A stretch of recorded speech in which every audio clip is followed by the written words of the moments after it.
સાહેબ,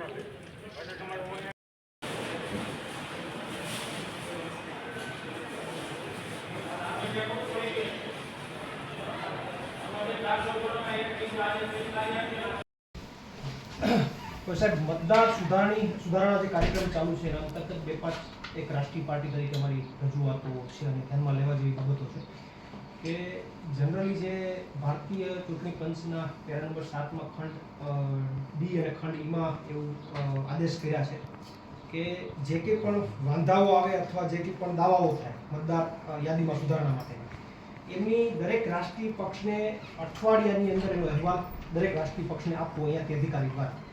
તો અત્યાર સુધી વિસાવદર વિધાનસભાને લઈને જેટલા પણ મતદાર યાદીમાં માની લો કે વાંધાઓ આવ્યા છે અથવા એમાં દાવાઓ થયેલા છે સુધારવા માટે એ તમામની યાદી અમારે એક રાષ્ટ્રીય પાર્ટી તરીકે આમ આદમી પાર્ટી રાષ્ટ્રીય પાર્ટી તરીકે એ અમારે જોઈએ છે ક્યાંથી અહીંયા ઓફિસમાં કેમ મળી શકે અને હવે પછી દર અઠવાડિયે અમને એ મળતું રહે એ આપ જરા આપના તરફથી. બીજા 2-3 મુદ્દા આપની સમક્ષ મારે એ ધ્યાનમાં મૂકવા છે કે મતદાર યાદીમાં નામ કમી કરવું કે નામ જોઈન્ટ કરવું, નવું નામ ઉમેરવું અથવા એને સ્થળાંતર કરવું, આ ત્રણેય કિસ્સામાં ફિલ્ડ વેરિફિકેશન થવું ખૂબ જરૂરી છે. અમને અમુક ગ્રાઉન્ડ ઉપરથી એવી રજૂઆતો મળી છે કે ક્યાંક અમુક જગ્યાએ ફિલ્ડ વેરિફિકેશન પ્રોપર વેમાં થતું નથી. તો આપના લેવલથી નીચેના અધિકારીઓને આદેશ કરીને ફિલ્ડ વેરિફિકેશન ખૂબ પરફેક્ટ થાય અને વ્યવસ્થિત થાય એ એક તમારી પાસેથી એક લાગણી છે અને આ એટલા માટે થવું જોઈએ કારણ કે ન થાય તો એ ફોજદારી નિયમ મુજબ ક્યાંક ને ક્યાંક ગુનો બને છે. વાત રહી બીજી કે કોઈ માની લો કે કોઈ વ્યક્તિ ઓનલાઈન અરજી કરે છે પોતાનું મત ઉમેરવા માટે, કમી કરવા માટે અથવા સ્થળાંતર કરવા માટે, તો એમાં નિયમ અનુસાર માની લો કે 7 દિવસમાં ફિલ્ડ વેરિફિકેશન થઈને નીચેના બીએલઓ જો ત્યાં કોઈ રિપોર્ટ નથી કરતા તો ઓટોમેટિક મોડમાં સિસ્ટમ મુજબ એ ઉપર આવી જાય છે, વેરીફાઈ થઈને સીધું ઉપર આવી જાય છે અને ત્યાંથી ઉપર થઈને છેલ્લા લેવલ પ્રાંત અધિકારી દ્વારા માની લો કે છેલ્લે ઓકે થઈ જાય. તો આવું ન થાય. નીચે 7 દિવસનો સમય મળે છે તો 7 દિવસના સમયમાં ઓનલાઈન અરજી આવી હોય એનું પ્રોપર ફિલ્ડ વેરિફિકેશન નીચેના અધિકારીઓ દ્વારા અથવા નીચેના બીએલઓ દ્વારા થવું જોઈએ એવી અમારી એક સખત માગણી છે. વાત રહી ત્રીજી કે ઘણા બધા કિસ્સાઓમાં અમને અમુક એવા મુદ્દાઓ ધ્યાનમાં આવ્યા છે અને અમારી ટીમ નીચેથી આખું ડેટા લઈ રહી છે, લીગલ ટીમ પણ ડેટા લઈ રહી છે કે અમુક મતદારોના નામ છે એ આખી મતદાર યાદીમાં ડબલ જગ્યા હોય છે, નગરપાલિકામાં છે અને કોઈ ગામની મતદાર યાદીમાં પણ ક્યાંક એમનું નામ બોલે છે. તો આવા કિસ્સામાં તમારી પાસે એક્સેસ, સેન્ટ્રલ એક્સેસ છે, તો એમાં જે એક વ્યક્તિના 2 જગ્યાએ નામ વિધાનસભામાં હોય તો એને કઈ જગ્યાએ રાખવું છે એમની પાસેથી ઓપ્શન લઈને એનું એક નામ કમી કરવામાં આવે. આ ખૂબ જરૂરી છે કારણ કે 2 જગ્યાએ મતદાર યાદીમાં નામ રાખવું એ પણ એક ગુનો છે. એટલે આ 3 મુદ્દાઓ ફિલ્ડ વેરિફિકેશન, ઓનલાઈનમાંથી જે પણ વાત આવે છે અને ત્રીજી વાત જે છે ડબલ નામ છે, ડુપ્લિકેટ નામ છે, 2 થાય છે એને કમી કરીને એક નામ રાખવું.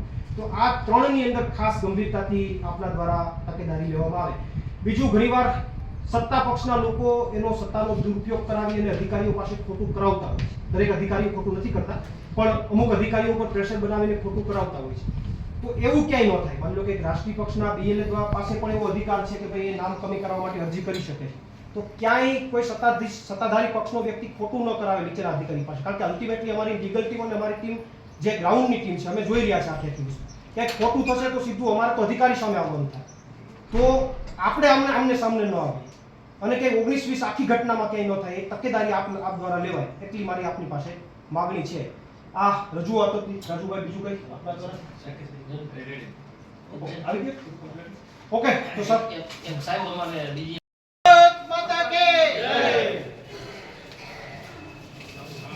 જય જવાન, જય કિસાન, જય જવાન, જય કિસાન, ભારત માતા કી જય, ભારત માતા કી જય, જય જવાન, જય કિસાન, જય જવાન, જય કિસાન, ભારત માતા કી જય.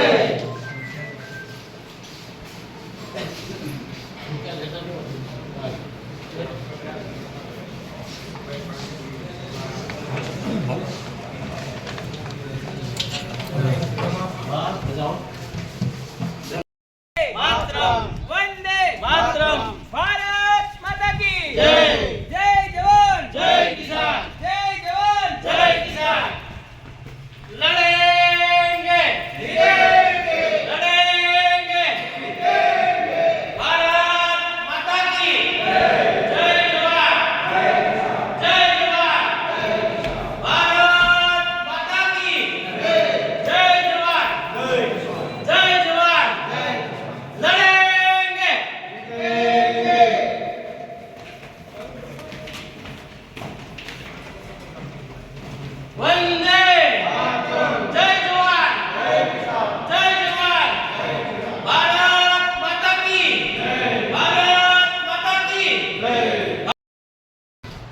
એમાં ઘણીવાર સત્તાધારી પક્ષોના અમુક લોકો દ્વારા ક્યાંક પેલું કરી અને નીચેના કે બીએલઓ લેવલના અધિકારીઓમાં ક્યાંક નાની મોટી ફેરફાર 19-20 થતું એ ન થાય એના માટે અગાઉથી અમે તમને અમુક તકેદારીના મુદ્દાઓ ધ્યાનમાં રાખવા માંગુ છું. કારણ કે આ સૌથી મહત્વનો લોકશાહીમાં ચૂંટણી એ સૌથી મહત્વની વાત છે. 3 મુદ્દા અમારા તમારા ધ્યાને મૂકવા જેવા એ છે. એક તો ફિલ્ડ વેરિફિકેશન. માની લો કે સુધારણા કાર્યક્રમની અંદર કોઈ ઉમેદવાર એનું નામ ઉમેરવા માંગે છે, કમી કરવા માંગે છે કે સ્થળાંતર માટે ઉમેરે છે, તો એ અરજી જે છે એનું સ્થળ એનું જે ફિલ્ડ વેરિફિકેશન છે એ પ્રોપર થાય. અમને અમુક રજૂઆતો મળી છે કે ફિલ્ડ વેરિફિકેશન પ્રોપર નથી થતું, બીએલઓ અમુક જગ્યાએ સીધા કમ્પ્લેટ કરી ઉપર મોકલી દીધું. તો આવું ન થાય એ ખાસ આપના લેવલથી બીએલઓને સૂચના આપવી જરૂરી છે. કારણ કે જો ફિલ્ડ વેરિફિકેશન વિના ઉપર પ્રોપર ડન કરી દઈએ તો એ ગુનાહિત કૃત્ય છે, ફોજદારી ગુના પ્રમાણે એ યોગ્ય નથી. વાત રહી બીજી કે માની લો કે ઓનલાઈન કોઈ અરજી આવે છે નામ કમી કરવા માટે કે એડ કરવા માટે, તો ઓનલાઈન સિસ્ટમ પ્રમાણે નિયમ મુજબ 7 દિવસમાં જો બીએલઓમાં વેરિફિકેશન નથી કરતા તો ઓટોમેટિક મોડમાં એ આપના લેવલ સુધી આવી જશે. અને આપના લેવલથી માની લો 7 દિવસમાં ન થાય તો સીધું પ્રાંતમાં જશે. તો અમારી માગણી સખત એ છે કે આમાં 7 દિવસની અંદર બીએલઓ દ્વારા ફિલ્ડ વેરિફિકેશન થવું જ જોઈએ. એ સૂચના આપના દ્વારા નીચે ફરજિયાત રીતે આપવી પડે. કારણ કે ફિલ્ડ વેરિફિકેશન વિના કોઈ નામ ઉમેરવું કે કમી કરવું એ યોગ્ય તો નથી, પણ નિયમ અનુસાર ફોજદારી ધારા મુજબ કાંઈ ગુનો પણ છે. ત્રીજી વાત એક એવી છે જે અમારા ધ્યાનમાં પડી છે કે અમુક જે કંઈ મતદાતાઓ છે એનું નામ વિસાવદર નગરપાલિકામાં પણ છે અને બીજા કોઈ ગ્રામ્ય વિસ્તારમાં 2 જગ્યાએ નામ એટલે ડમી નામ કહી શકો અથવા ડુપ્લિકેટ નામ કહી શકો. તો એવા નામો જે છે એ આપના લેવલથી આપણી પાસે એક્સેસ તમામ મતદાતાઓનો છે, તો એ એક્સેસના આધારે એવા નામોને વેરીફાઈ કરી અને એમાં એ ઉમેદવારને કઈ જગ્યાએ નામ રાખવું છે એને ઓપ્શન આપી કોઈ એક જગ્યાએ નામ કમી કરાવવું એ ફરજિયાત છે. 2 જગ્યાએ નામ રાખશે તો એમાં કોઈ પણ લીગલ કાર્યવાહી થશે તો એમાં એ પણ ફસાશે અને અધિકારીઓ જવાબદાર અધિકારી પણ ફસાશે. એટલે એ એક આપના લેવલથી ડુપ્લિકેટ નામ અમારા લેવલથી અમુક નામો ધ્યાને આવ્યા છે. અમારી લીગલ ટીમ નીચે ત્યારે પ્રોપર વેમાં ચેક કરી રહી છે, અમારી ફિલ્ડની ટીમ ચેક કરી રહી છે. અમારી પાસે જે પણ ડેટા આવશે એને આપણે આપશું પણ ખરા, પણ અમે આપીએ એના કરતાં પણ સવિશેષ જવાબદારી એઝ એ અધિકારી તરીકે આપની ચૂંટણી અધિકારી તરીકે આપની છે કે આવા ડબલ નામ એક પર લેવા ન જોઈએ. વાત રહી ચોથી કે બીજેપીના કોઈ અધિકારીઓ દ્વારા પોતે માની લો કે સત્તા હતી કે બીજેપીના બીએલએ દ્વારા સીધી અરજી કોઈના નામ ઉમેરવા કે કમી કરવા માટેની સત્તા આપવામાં આવી, એ લોકો દ્વારા કોઈ એવા ખોટા નામો એડ કરી દેવા, ખોટા નામો કાઢી નાખવા અથવા કોઈ બીજી વાતોમાં એ લોકો પ્રેશર કરીને અધિકારીઓ નીચેના બીએલઓ પાસે કામ ન કરાવે. એટલા માટે ન કરાવે કારણ કે અમે સંપૂર્ણ રીતે આમાં એક્ટિવ છે, અમારી લીગલ ટીમ લાગી છે. માની લો કે એમાં ક્યાંય પણ કોઈ પણ જાતનું 19-20 આવ્યું તો અમે સીધા ચૂંટણી લડીએ છીએ એટલે સીધા અમે વિથ પ્રૂફ સાથે બહાર આવવાના. લીગલ ટીમ અમારું લીગલ કામ કરવાનું. આવી પરિસ્થિતિમાં બીજેપીના સત્તાધીશો સાઈડમાં સરકી જશે ને અમારું તમારું ઘર્ષણ થશે. એને કોઈ લેવા દેવા નહીં, છેલ્લે નીકળી જશે બહાર, પણ લેવા દેવા વગરનું આપણું તમારું અમારું ઘર્ષણ ઊભું થશે. એટલે આવું આખી ચૂંટણી પ્રક્રિયામાં ક્યાંય 19-20 કોઈ પણ અમારા લેવલથી પણ ન થાય. અમે કંઈ 19-20 કરવા માંગીએ તો પણ ન થાય અને સત્તાધીશો દ્વારા પણ 19-20 ક્યાંય પણ કોઈ પણ લેવલે ન થાય. એ આપના ચૂંટણી અધિકારી તરીકે તમારી ફરજ છે. એટલે એ જરા પ્રોપર વેમાં આપ એને ફોલો કરો એવી એક નમ્ર અપીલ પણ છે. અને ભવિષ્યમાં આપણે સાથે મળીને કામ કરીએ કે ઘર્ષણ ન ઊભું થાય એના માટે અગાઉ તકેદારીના ભાગરૂપે તમારી પાસે આવ્યા છે. એટલે આ લેવલે અમને તમારા તરફથી પૂર્ણ સહયોગ મળે અને જેટલા પણ બીએલઓ છે એને આપના લેવલથી ફરજિયાત કડક સૂચના મળે કે ભાઈ ફિલ્ડ વેરિફિકેશન વિના એક પણ ફોર્મ અહીંયા આવવું ન જોઈએ. એ જરા આપના લેવલથી જોવાય એવી અપેક્ષા છે આપણી પાસે.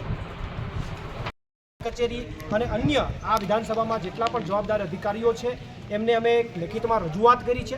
રજૂઆત એટલા માટે કરી છે કે હર વખતે જ્યારે વિધાનસભાની ચૂંટણીઓ આવે ત્યારે સત્તાધીશો, સત્તામાં બેઠેલા જે કંઈ પણ નેતાઓ છે એ અધિકારીઓ પાસે ખોટું કરાવે છે. અમુક નામો એડ કરવા, અમુક નામો કમી કરવા, એમાં પોતાના ધાર્યા મુજબ કરતા હોય છે. ત્યારે પાણી પહેલાં પાળ બંધવાની ઘટનામાં આજે અમે લેખિતમાં રજૂઆત કરી છે. અમારી રજૂઆત એ છે, અત્યાર સુધી અમને ગ્રાઉન્ડ ઉપરથી અમુક રજૂઆતો મળી છે કે જ્યારે કોઈ વ્યક્તિ મતદાતામાં જે સુધારણા કાર્યક્રમ છે એમાં કોઈ નામ એડ કરાવવું, કમી કરાવવું કે સ્થળાંતર કરવું, આ ઘટનાની અંદર જ્યારે કોઈ અરજી થાય એ અરજીની અંદર ફિલ્ડ વેરિફિકેશન કમ્પલસરી છે. ત્યારે ઘણીવાર નીચેના બીએલઓ અધિકારી જે છે ફિલ્ડ વેરિફિકેશન કર્યા વિના જેને ઓકે કરી દેતા હોય છે. આ ફોજદારી ગુનો છે. આ ન બને એટલા માટે આજે મેં રજૂઆત કરી છે.